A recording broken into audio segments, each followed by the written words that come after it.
This is on Gordon Pettit, some guy who spent most of his career teaching philosophy and focusing on that, but he did publish this article on moral responsibility in the Journal of Philosophical Research, and I'm going to try to explain what he was up to there. So in part one, what we're doing is we're just setting up the thesis that I've had, and then the Frankfurt Style examples that are a threat to this thesis, that challenge the thesis. So what I'm investigating here is the conditions of moral responsibility. Moral responsibility involves at least two things that are very important. First of all, one has to have a capacity to do something that is morally good or bad, or right or wrong in a morally significant sense. So you don't hold puppies and babies morally responsible, or thunderstorms, or those kinds of things, because they don't have that capacity. It also includes a capacity to have had the right kind of control over one's actions, or at least the outcome of one's actions. And I'm not going to worry about differentiating those two in this video. But the second capacity, this ability to have the right kind of control, is what I'm going to focus on. And this is primarily a metaphysical notion. It's the kind of thing that either exists or it doesn't exist, and you have to do some metaphysics to clarify what's going on. So here's my thesis: the conditions of moral responsibility, or CMR. Now, I know we're starting in with a bit of a formal structure here, but as we go, I think you'll get a better feel for this. So for any event E occurring at a time t, such that E has moral significance, and I'm going to limit myself to humans here, a human agent is morally responsible for event E. So something's going on, we're calling it event E, and it has moral significance. And we're considering, when is a person morally responsible for that? Well, they are morally responsible if and only if she has the capacity to act rationally and autonomously in relation to event E prior to T or at T. So it has to have the right kind of control before the event occurs, or right at the time that the event is occurring. And the capacity here, note, is both a rational capacity that includes a sense of morality, and it's that autonomous concern that has to do with metaphysics.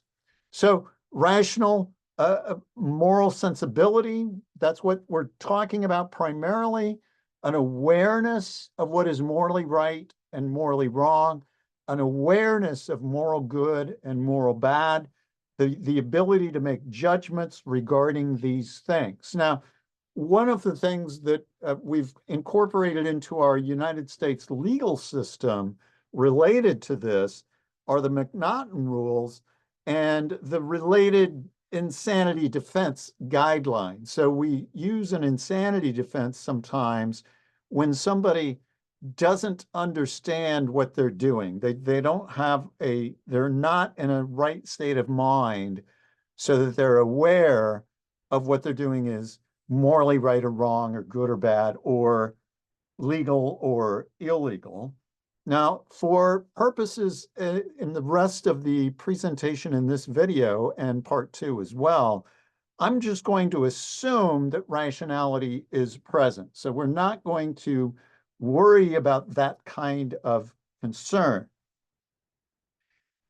The ability to do otherwise, though, is a necessary condition for moral responsibility, which means that if you are morally responsible for something, you had to have had the ability to do something else rather than that thing. And it is that thesis that gets challenged. So let me talk a little bit more about it, this ability to do otherwise. Why is it significant? Now, I'm abbreviating the ability to do otherwise as the ATDO or ATDO. Well, let's just take a common kind of intuitive example here. Suppose there is an art curator that is carrying an expensive vase, and he is going to quit his job.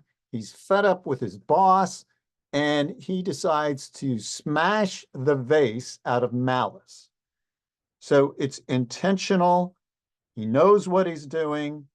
And it seems that he could have done otherwise than do that. He could have just carried it to the place it belongs, as opposed to, say, someone who is also, in the same situation. They're supposed to move this expensive vase or vase, if you prefer, and they have an unexpected seizure. They aren't aware of any problems with seizures in the past, but something happens. They have a seizure. They can't grasp the vase anymore. It's dropped and it's broken.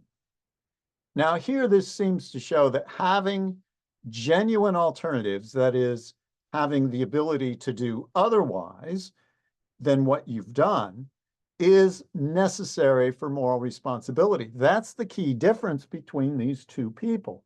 The person who has the seizure could not have done otherwise. It just happened to them, and as a result, the vase was broken. The other person who did it out of malice, we assume that they could have safely carried the vase to where it belongs. So we've talked about Frankfurt style examples in other videos, and I'm abbreviating those FSEs. These are inspired by Harry Frankfurt. Those are intended to show that we are wrong about that intuition, that I am wrong about including that in my thesis for the CMR. They're intended to show that one can be morally responsible and yet lack the ability to do otherwise. Now, my view is that once we carefully specify the events for which the agents are morally responsible for, we see that Frankfurt-style examples fail to show that the ability to do otherwise is unnecessary, that you don't have to have it in order to be morally responsible. So in this video, what I'm going to do is give an overview of various Frankfurt-style examples. Of course, the first one presented by Harry Frankfurt, and then many others developed after him. And I'm categorizing them as a kind of an evolutionary description of the literature. So, Frankfurt-style examples, version 1. So this would be his original case with somebody wanting someone to shoot another person, and then someone's waiting in the wings to intervene if they decide not to. And so they're thinking about it, they're considering it, they go ahead and shoot the other person. But had they decided not to, they still would have shot the other person because the outside force would have made them do so. Now, omissions were a concern that developed very quickly. So let's focus in on an example that I will call version 1 here still. Suppose Dave forgets Julie's birthday, and Julie is not happy about that. But also suppose, had Dave begun to remember the birthday, a neurosurgeon would have prevented the memory from being recalled. So some neurosurgeon has implanted a device, and for some reason he wants Dave to forget Julie's birthday and not remember it. So had Dave began to remember the birthday, the neurosurgeon would have intervened and made sure that that memory was blocked. Now, as it turned out, the neurosurgeon doesn't have to act. Julie still holds Dave responsible for failing to remember her birthday. So this is an omission. It's something that Dave failed to do, and Julie is holding him morally responsible, and it appears that he could not have done otherwise because had he begun to remember, the neurosurgeon would have intervened. So that's the first generation. Second version of Frankfurt style examples, or the second generation, involves overdetermination. So there's a story, not mine, about Betty the spy. Betty is going to destroy a village where there is a certain person, and the only way she can assassinate the person and get away with it and make it look like it wasn't an assassination, she decides is to set off a bomb so that it will start an avalanche, and the avalanche is going to destroy the village and kill the person. Okay, so that's her plan. Now, unbeknownst to her, due to erosion, melting of ice at a place between Betty and the village, natural forces are arranged such that a naturally caused avalanche would occur at T2 sometime after she's setting the bomb off, at precisely the time and place to destroy the village at T3, which is what would have happened had Betty set the bomb off. So, in other words, Betty's trying to kill the person by causing an avalanche, and had she not done so, the person still would have been killed by the avalanche. So that's the second style there. There's an overdetermination. In other words, it's sufficient for the natural forces to cause the occurrence, and it's also sufficient if Betty just set off the bomb to cause the occurrence. Okay, third generation. The third generations of Frankfurt style examples are global. So they cover an entire lifetime of an individual. So Alfred Mele is one who presents these, and I'll talk about him a little more with the fourth generation.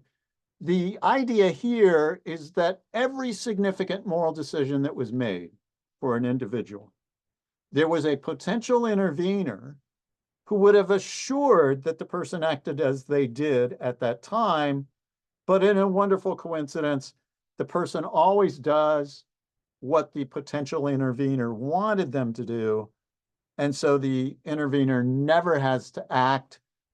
They could not have done otherwise, because had they begun to, the intervener would have acted, intervened, and caused the event to occur anyway, caused the person to do the action anyway. So in that case, it seems like the person's morally responsible, and yet they could have not have done otherwise. And then finally, one more example, and I'll go into a little bit more detail on this one. So all of the above, all the previous three generations of Frankfurt style examples are combined into one. And I'm describing here a case by Alfred Mele and David Robb. And what they do is they consider Bob, and Bob acts in an indeterministic world in which some events are deterministically caused. So that's perfectly consistent.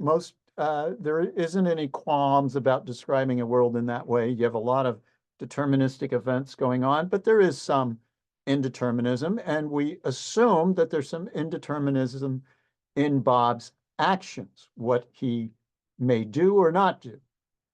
Now, if both processes agree about what action to take, it's going to be the indeterministic process that is causally effective. Never mind the details here. Let's just give them the benefit of the doubt and presume that that is possible. But if the processes disagree, then the deterministic process overrides the indeterministic process. So the Bob then is going to lack the ability to do otherwise, even though Bob is determined to do what he's going to do if he doesn't choose to do it, right? So this is obviously an attempt to show that you can have moral responsibility even if determinism is true. And so even though every action that Bob takes is initiated by his own indeterministic mechanism, that seems like we would call him morally responsible. And yet he couldn't have done otherwise in any given morally significant situation. Now, I'm going to leave here, but in part two, then, I'm going to present my response to how to address these Frankfurt style examples and defend my principle that says you do need to have alternative possibilities in order to be held morally responsible. So that's in part two.